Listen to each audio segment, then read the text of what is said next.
आज 15 ऑगस्ट स्वातंत्र्य दिनाच्या निमित्ताने आपण आपणा सर्वांच्या सहकार्यातून दरवर्षीप्रमाणे यावर्षी आपल्या व्यंकटेश सिटी परिवारामध्ये आपण स्वातंत्र्य दिन साजरा करत आहोत। या स्वातंत्र्य दिनाच्या निमित्ताने मी अनेक नररत्नांनी पावन झालेल्या परमपवित्र मातृभूमीस प्रथम अभिवादन करतो। या स्वातंत्र्य दिनाला ज्या ज्या राष्ट्रभक्तांनी आपल्या प्राणाची आहुती देऊन अति कष्ट आणि श्रमाने जे स्वातंत्र्य आपल्यासाठी आपल्या स्वाधीन करून दिलं, त्या स्वातंत्र्याचे गोड फळे आज आपण चाखत आहोत। त्या सर्व स्वातंत्र्यवीरांना मी मानाचे वंदन करतो व त्यांना विनम्र अभिवादन करतो। त्यांच्या विचाराची प्रेरणा आपण उपस्थितांमध्ये कायम त्यांच्या विचाराच्या दृष्टिकोनातून आपल्या कर्तृत्वाच्या दृष्टिकोनातून कायम आपल्यामध्ये कायम राहावी। हा जो त्यांच्या राष्ट्रभक्तांचा विचारांचा जो वारसा आहे तो आपण आपल्या कर्तृत्वातून कायम ठेवला पाहिजे आणि आपण त्यांचा वारसा, त्यांच्या राष्ट्रभक्तांच्या विचाराचा वारसा, ज्यामुळे आपलं सर्वांचं जीवन उज्ज्वल होईल अशी दिशा देणाऱ्या सर्व राष्ट्रभक्तांना आपण आजच्या दिनी आठवतोय, कारण त्यांच्यामुळे आज आपण सुखाचं आणि समृद्धीचं जीवन जगतोय। त्यामुळे आपण आजही आठवलं तरी त्या काळात स्वातंत्र्यवीरामध्ये व महापुरुषांमध्ये वैचारिक मतभेद होते, परंतु स्वातंत्र्याच्या दृष्टिकोनाने सर्वांचे एकमत होते। म्हणूनच हे स्वातंत्र्य आपल्याला यशस्वीरित्या ते मिळवून देऊ शकले। त्या स्वातंत्र्याचा आज आपण उदय करत असताना संपूर्ण देशाच्याच नाही तर जगाच्या कानाकोपऱ्यामध्ये आज स्वातंत्र्य दिन या भारत देशामध्ये पूर्ण जगविख्यात स्वर्ण अक्षराने लिहिला गेला, ज्याचं एक महान कार्य त्या क्रांतीवीराचं आपण आपल्या हृदयातून कधी कमी होऊ देऊ नये हाच प्रयत्न आपला सर्वांचा असावा। स्वातंत्र्यानंतर आज मी थोडं सन्माननीय भारताचे पंतप्रधान आदरणीय मोदीजींचं एक थोडंसं भाषण ऐकण्याची संधी मला सकाळी मिळाली। त्यांनी आज राष्ट्राला उद्देशून सांगितलं की स्वातंत्र्यानंतर जे संविधान सभेतील जे महान पुरुष होते त्यांचं त्यांनी अभिनंदन केलं।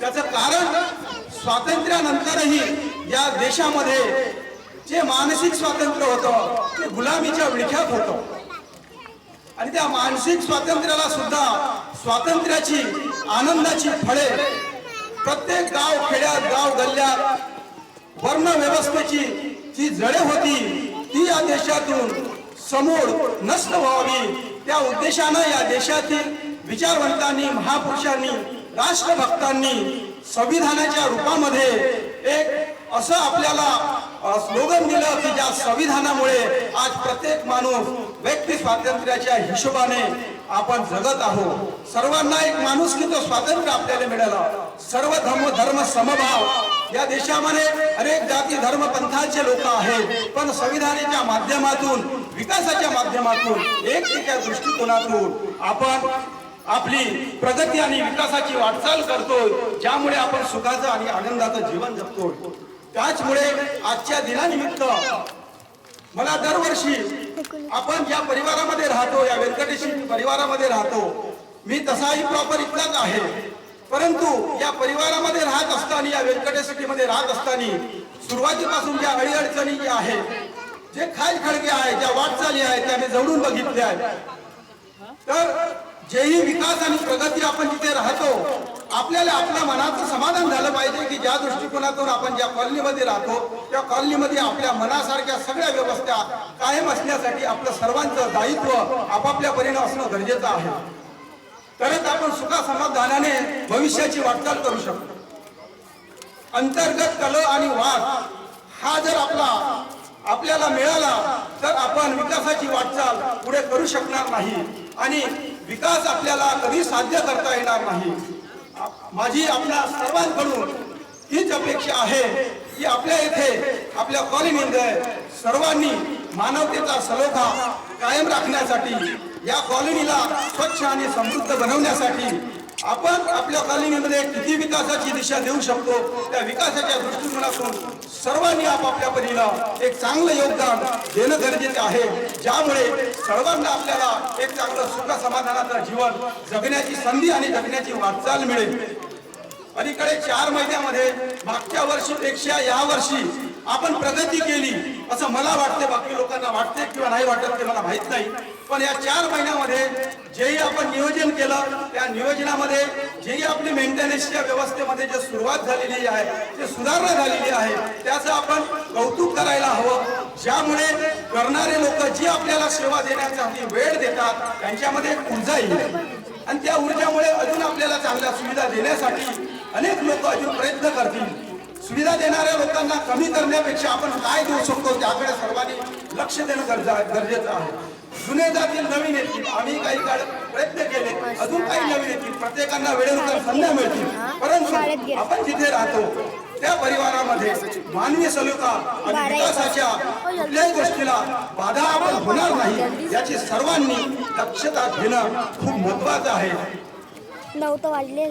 या देशामध्ये समता, स्वातंत्र्य आणि बंधुभाव हा कायम गल्ली बोळ्यामध्ये कायम राहावा त्या दृष्टिकोनातून आपल्याला स्वातंत्र्याच्या नंतर जे संविधानाच्या माध्यमातून जे एक विचार दिला त्या विचारावर आपण वागून आपण आपल्या परिवारामध्ये समता, स्वातंत्र्य आणि बंधुभाव कायम राहावा त्या दृष्टिकोनातून आपला सर्वांचा प्रयत्न कायम राहावा अशी सर्वांकडून मी अपेक्षा करतो.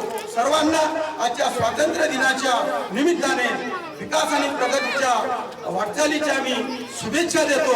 पुनश्च या भारतवीरांना मी मानाचा मुद्रा करून वंदन करून त्यांना त्यांच्या विचारांना भावनात्मक पुष्पगुच्छाने त्यांचं पुनश्च अभिवादन करतो. आपणा सर्वांचे या कॉलनीच्या सहकार्यामध्ये योगदान कायम समितीसोबत आणि करणाऱ्या व्यक्तीसोबत कायम राहावं अशी मी सर्वांकडून अपेक्षा करतो आणि मी माझ्या विचाराला विराम देतो. जय भीम, जय महाराष्ट्र, जय भारत.